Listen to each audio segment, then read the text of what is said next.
Coming up next on KPBS Evening Edition, well, if sticking it to the man isn't enough to make you leave your big bank and join a credit union, then maybe $100 is.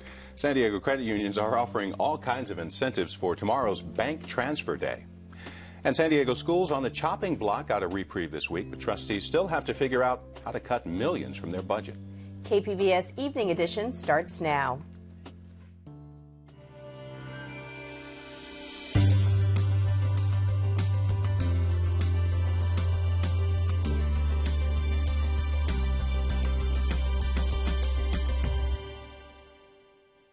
Hello, thanks for joining us. I'm Joanne Farian. And I'm Dwayne Brown. Today, Camp Pendleton honored Marines lost in Afghanistan, but military officials are also worried about Marines and other service personnel lost through suicide. 28 Marines have committed suicide this year, and the Marine Corps says at least 11 attempted to do so as recently as last month. A report from the Department of Veterans Affairs says a military vet commits suicide every 80 minutes in the U.S. In San Diego, the suicide prevention program has expanded dramatically to try and rein in the problem. There's even a hotline for veterans and their families, averaging about 800 calls a month nationwide. If somebody calls and needs help, I'm going to do what I can. She's been working to prevent suicides among military veterans for 3 years and has plenty of stories to tell, including the one about the jilted 20-something-year-old who ended up homeless after recently serving in Iraq. And he was essentially living in the bushes. He called the hotline because their relationship broke up. We got him connected, we got him enrolled. He had mental health treatment that day. He didn't have any funds. We were able to get him some cash so he could have cash in his pocket. He was given medications. We were able to arrange for a place for him to stay that night. And I saw him about 2 months after that event, and he was clean, he was in school, everything had been taken care of, and he had some hope. There are over 28,000 vets from Iraq and Afghanistan living in San Diego. That is the largest number in the country. About 5,000 of them are served right here with some form of medical treatment at the VA San Diego healthcare system. Counselors here say there are many signs you can look for when a person might be suicidal, including problems with family members, drastic changes in behavior, and sometimes a certain situation can trigger it. There are sort of things that people do to plan. They might start giving away objects that are important to them. They might start looking into life insurance policies. They may do things if they're trying to think of a plan for suicide. For instance, if they're thinking about getting run over by a train, for example, they might start driving by the train track. Now, to get a better handle on the increasing number of Marine suicides, the service is launching a psychological autopsy early next year.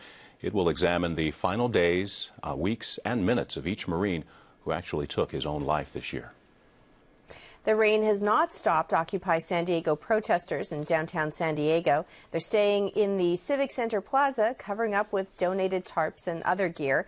Police are not letting them hang the tarps from the trees, so some protesters made a human tent instead. They say they'll dry off tomorrow in time to stage a protest march against big banks.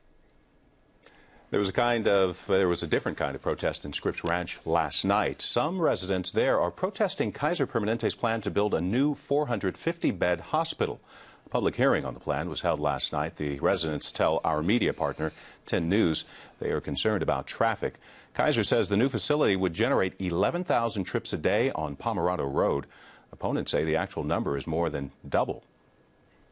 San Diego County is planning to hire at least 65 new employees for its food stamp program. In fact, more than half of them have been already hired.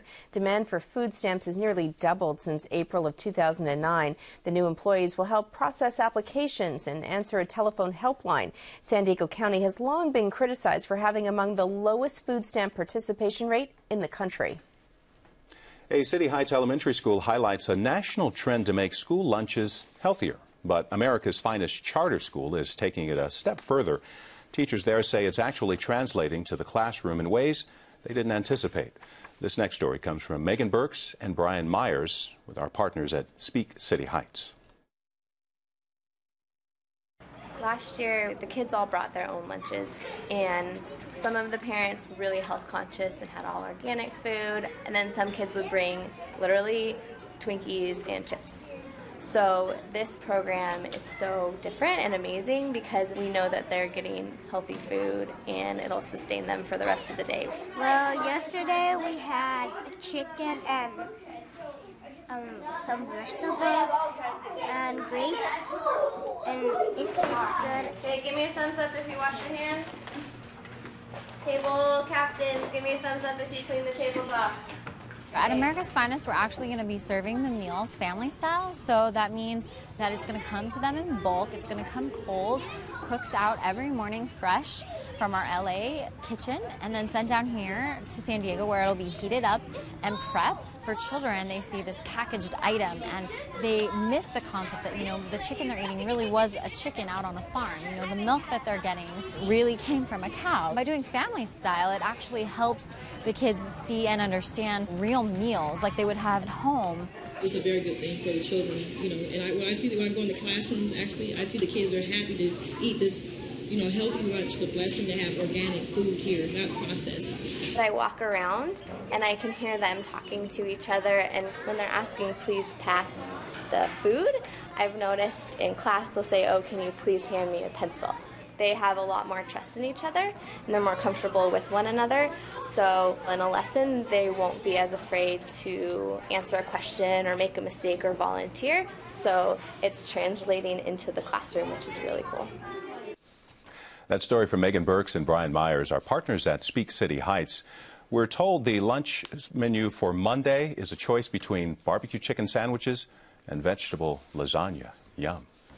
A few minutes ago, we showed you Occupy San Diego protesters in the rain, and we told you about their plans to protest against banks tomorrow. This week, we've been looking at the fiscal problems of the San Diego Unified School District. Joanne and her guests are talking about both issues at the Evening Edition Roundtable.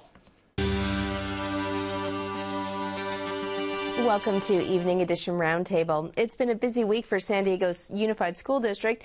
The district considered closing schools to save money, but just this week that plan was taken off the table. And demonstrators continue to occupy San Diego. Now they're calling on the public to get involved with Bank Transfer Day. Joining me is Will Carless with voiceofsandiego.org and Dean Calbreath with the San Diego Union Tribune. Thank you both for being here. Thank you. Well, let's start with schools. So the district just spent nearly a year looking at a plan to close schools, and now that's gone. What happened? Good question. I think it's important to remember that you've got two players here, two actors here. You've got the board, and then you've got the staff. Now, the board sort of told the staff about, as you said, about a year ago, go and have a look at what schools we could conceivably close.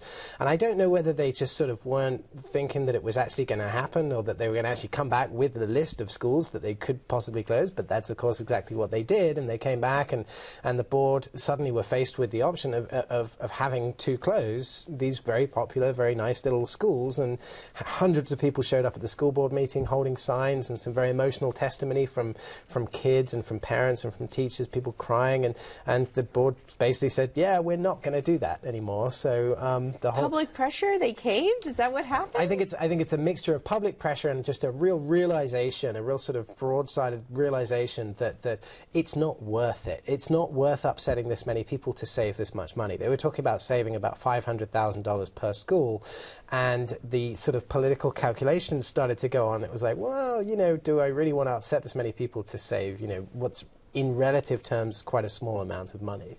Don't they still have a budget gap, though? Oh, massive. They have a huge budget gap. And one of the significant things, if you want to talk about the sort of ongoing significance of what they did, is, they have a budget gap of a minimum $60 million, probably more like, $130 million if the state comes in with mid-year cuts.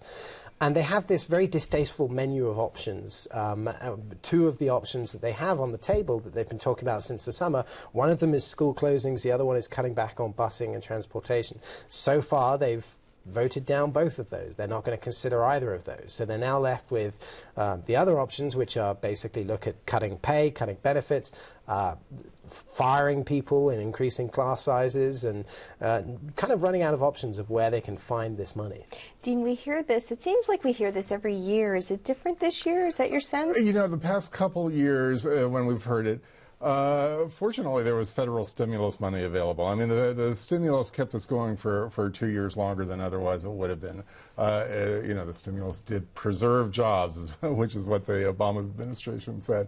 But now push has come to shove. That money has run out, so that's a major reason why those previous cries of wolf are actually turning into cries of wolf. It's for real. Yeah, for real. In terms of nationwide, we talk about the addition in private sector jobs, which is beginning to grow, but public sector jobs are on the way down, and most of those are school teachers. Nationwide, people are laying off school teachers. Our classrooms are getting bigger. We've seen that happen here in San Diego. Bigger, yeah, I don't necessarily buy this sort of, a lot of people think that the district's cried wolf, and I think what has happened, and it may happen again this year, is that they've really gotten up to crunch time in terms of, this could go either way. I mean, the state could make mid-year cuts, it could not. If the state doesn't make mid-year cuts, it doesn't mean that the district's crying wolf by saying, if they do, we're going to go bankrupt. So I think they deserve a little bit of credit for that, and I think it would really be sad if we get 2 months down the line and these cuts don't happen and everyone just points fingers at the district and says, why were you crying wolf? Because I really don't think that's what they're doing. And the district has been making cuts. They have cut back in a lot of different areas. But this is an incredibly bad economy with a bad tax base, which is really hurting them. Property taxes aren't coming in that really are supportive of schools. The district's getting less money, but it's getting less money per student now than it was 11 years ago. And obviously everything's gotten more expensive in the last 11 years, not to, quite apart from the increase in salaries that go up every year and benefits and medical costs and all of these things. Imagine how much things have gone up in 11 years. We're still getting less per student than we were 11 years ago. That's extraordinary, I think. Well, this is definitely a story we're going to keep following. Let's move on to our other big story this week, Occupy San Diego. Well, all week, San Diegans have been encouraging the members of the public to get involved, and now they're asking them to leave their bank and open up accounts at credit unions. So tomorrow is Bank Transfer Day. What does that mean, Dean? What specifically are they asking people to do? Well, basically, they're asking people to pull their money out of banks and put them into credit unions because this was spurred in part by Bank of America's decision, which has since been revoked because of popular pressure. Bank of America's decision to charge $5 per month for anybody who is using their debit card, essentially charging people who want to use their money, their own money. It was spurred in part by that, but it was also spurred in part by the idea that the big banks have really, totally dominated the economy, have screwed up the economy, or have led us to where we are today. And this is a protest against that. There's a protest to bring yourself back down to a credit union, which are community-based in general, which have strong response to the community, where you can go one-on-one with your, the managers of the bank, rather than having them be located in Charlotte or New York or other places. There certainly seems to be a sense of sort of fighting back with anything that you possibly can, as kind of a consumer or somebody who's ticked off, who disagreed with the bailout, who disagreed with, the bank's actions during the financial crisis. And the interesting thing, I think, is if I might be wrong in this, but I mean the biggest sort of way that anybody injects money into the financial system, most people, is through their mortgage, right? So, right. So has there been any call to switch mortgages from big banks? Can you do that to credit unions? You could, but it would be very hard. This is the easy thing to do. Yes, and the irony, I think, that most people don't realize is that mortgages, credit cards, that's what loans, when the banks loan you money, that's what makes them money. That's how they make money. What about deposits, bank fees, though? Well, bank fees also do. Technically, deposits are a liability for the bank. There's something the bank has to pay back eventually. But they make money on that by fees. They charge you fees for transactions. Some banks charge you fees for when you write a check. So there are a whole variety of fees, and this fee just got too big, too noticeable. This $5 per debit card transaction. A lot of that, I think, can it be traced back to, there was this big decision, I think it was a court decision, that said that they could no longer charge as much per transaction when you use your card from the retailers? Right, the retailers were getting charged. Right. It was a retailer charge that they would have to be charged for processing the transaction, so the banks shifted it onto the consumers instead. So the Facebook page for Bank Transfer Day has about 79,000 people saying they're going to do this. Is this going to make any difference? Well, in the past month, according to the National Credit Union Association, in the past month, 640,000 people nationwide have transferred. So that's 2/3 of a million people. That's more people in 1 month that transferred than transferred in all of 2010. So if that continues, that could make a difference. That could put pressure on the banks. You don't know how long it'll continue. You don't know. What the banks are going to do to respond, but it is right now a significant movement that's growing. And this is a national thing, right? It's a national thing. It's a national thing. And we've got about 10 million credit union customers in California. San Diego, are we a big credit union kind of town? We have a lot of big credit unions, especially we've got a couple big military credit unions. To explain to the viewers, credit unions really have fixed audiences that they cater to. So Navy Federal Credit Union caters to members of the military, veterans, their families, etc. So we've got military credit unions. We've got San Diego Employee Credit Union that anybody employed by the county goes to. A union credit union for people in labor unions. So there are a number of credit unions here, and they are really actively trying to tap into this. I mean, you've got one that is offering $100 to anybody who transfers over. You've got one that is sort of the anti-Bank of America. They're giving money, giving a quarter per debit card transaction for people who are doing that. And then you've got one that's going to have a party tomorrow with free prizes for anyone who transfers. So. Well, we're going to have to wait and see what happens tomorrow. Thank you both, Will Carless, Dean Calbreath, for being here. Thank you. Thank you. Have you heard? President Obama is coming to San Diego next week. In a moment, we'll show you some of the preparations aboard the USS Carl Vinson. And the home of the San Diego Symphony is about to get a facelift. A closer look coming up from our culture desk. This is KPBS Evening Edition.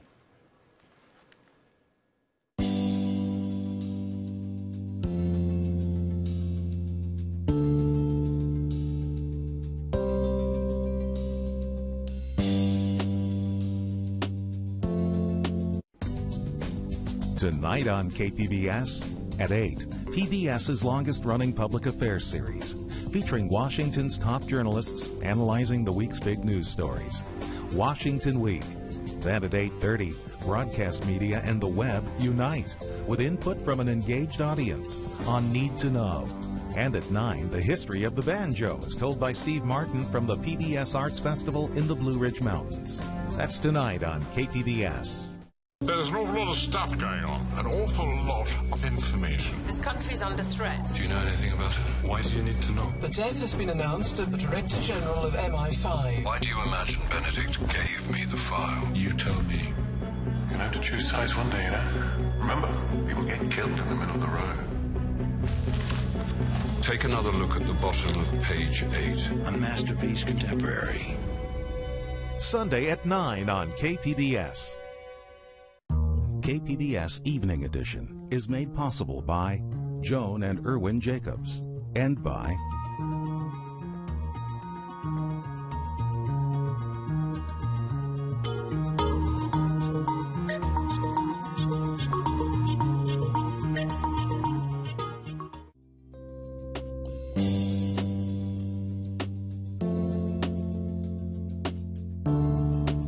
In 1 week, President Obama comes to San Diego to take in a basketball game on the deck of the USS Carl Vinson.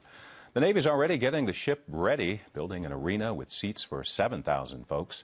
But you can't buy a ticket for this Veterans Day game between the North Carolina Tar Heels and the Michigan State Spartans. Tickets are being distributed to active duty military personnel, including about 800 sailors from the Vinson. You can watch the game on TV, though. It will be nationally televised.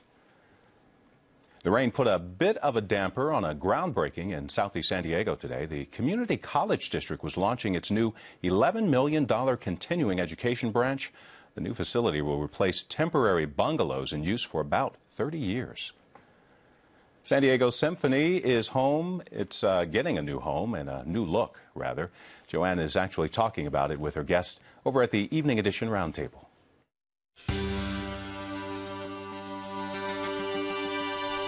I want to show you the exterior of quite a famous place here in San Diego and see if you can guess what is behind the nondescript facade. I'll give you a hint. It's a music venue. Looks a lot like a bland office building, but behind those doors on 7th Avenue is San Diego's Symphony Hall. And if you think it needs a facelift, well, so does Ward Gill. He is the Chief Executive Officer of the San Diego Symphony, and he joins me now. Thank you, Ward, for being here. My pleasure to be here. So how did the Symphony end up with this kind of a facade? It really does look like an office building. Well, the interesting part of it is originally it was the Fox movie theater. And then in the mid-'80s, we went through a kind of a reorganization, if you will, and then the whole idea came up of developing Symphony Towers. And Symphony Towers is a large office building, and the Sheraton Hotel is on the other side. And what was done is the front area of the building was taken away and actually made into an office building and then built right over the hall itself. So in essence, we were lost, if you will, into a business structure. So why now? Why is the Symphony saying, okay, let's do something about this? Well, our strategic plan, as we looked at it, we really want to make Symphony Hall a destination for the broader community.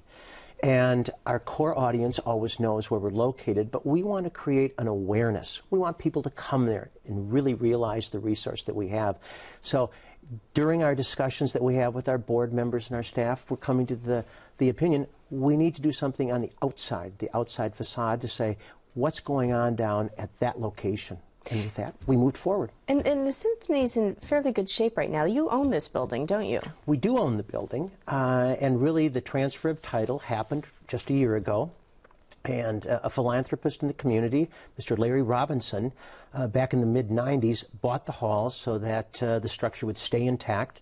And then because of the sound financial and artistic strength of the organization, last year he transferred the title to us, and we own it free and clear with no debt. So now you can start investing some money into the way it looks. And how much is this going to cost? Well, we've really broken it down into two parts. We have really an exterior facade that we want to modify, and we look at that costing in the mid-6 figures. And right now we've done a phase one, if you will. We have large billboard art, 60 by 120 foot photos, if you will, of the symphony on 7th Avenue and something similar on 8th Avenue. And that's to have people look up and say, what's going on there? So they see the musicians and they think, it must have something to do with music. And then the rest we will, as we develop the funds and get them, we'll move forward and make some structural modifications. So tell us what it's going to look like. Well, what we really want to do is create symbols that relate to music. This is a wonderful venue, and inside the acoustics are outstanding. And so we want to really create symbols that remind people of music. So we're looking at having on 7th Avenue what we call a bass clef, maybe a treble clef, and then the musical staff coming in and out. And so as people drive by, they're going to see really contemporary visual art and say, what is that? And they're going to notice it has something to do with music that hopefully they learned in school, or maybe not, reading music. And so they're going to ask. And when they ask, that's what we want. And we'll say, come down here. And we're looking at having some flat panel screens down on B Street and show what's coming up and the different events that will appeal to the whole community. Great, Ward Gill. Thank you so much for being here. Absolutely my pleasure. Joanne, thank you. So what do you think about Bank Transfer Day? That's the question in our public square in just a moment. This is KPBS Evening Edition.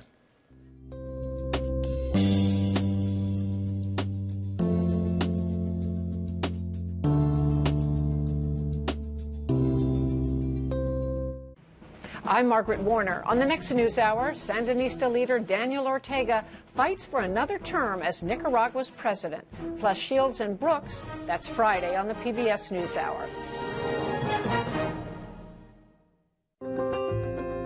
The American American people have named PBS the most trusted source of news and public affairs. For the 8th year in a row. Trust. The American people have spoken. Thank you. On the next America in Primetime. I think we're longing kind of for a more innocent time. Hello? Television sure has changed since Hugh Beaumont graced the screen. Our world is coming crumbling down. It must be very complicated to be a man today. He just wishes he could get a little bit of peace and quiet once in a while. He is a man who's working very hard to keep his dignity. We've gone off the tracks. Sunday at 8 on KPBS.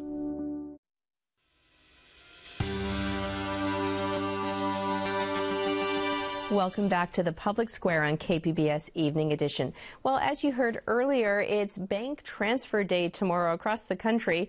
We're going to follow up on this story Monday on Evening Edition, and I'd love to know whether you plan on transferring your account tomorrow. Maybe I can read some of your comments on air when we interview the CEO of a San Diego credit union, or maybe you have a question for him. Let me know. Send me an email, jfarian@kpbs.org. We've already heard from John T. on our website, kpbs.org. John says, would it make more sense to remove support for the elected officials who gave these banks billions of dollars in bailout money? Well, John, that's a good question, too. And if you want to reply to John or you have your own question, you can follow us on Twitter, like us on Facebook, and, of course, you can email us. And now, Dwayne has a recap of tonight's top stories.